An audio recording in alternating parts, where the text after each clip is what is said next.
How to fix numbered list line indentation in MS Word.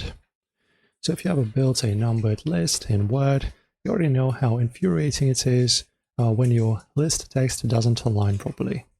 Either the second line of text wraps directly under the number instead of aligning with the first word, or the moment you hit double digits, like number 10, Word creates a giant, ugly gap. I'll show you how to lock down your list indents with pixel-perfect alignment.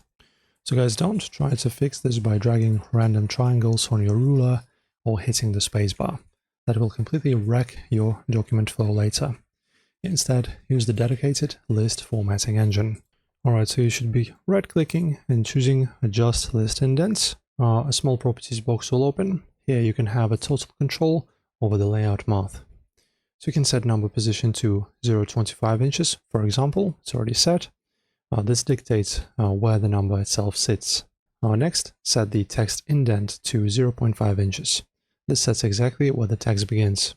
To ensure the second line wraps perfectly flush beneath the first word, make sure you add tab stop at. Make sure you add the add tab stop at value matches your text indent exactly at 0.5 inches. Hit OK, and your layout will instantly snap into a clean, uniform grid.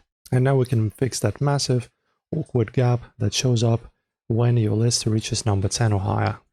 So Word creates this gap because it automatically treats the space after a number as a wide keyboard tab stop. So you can just right-click your list of numbers again, open Adjust List Indents, and look at the bottom drop-down menu labeled Follow Number Width. In here, it's set to tab characters, as you can see at default. And you can just change the selection to space or nothing, like this. And Word throws out the rigid tab rules and places a single, clean character width between the period and your first word. Enjoy the guide. If this helped, like the video and subscribe.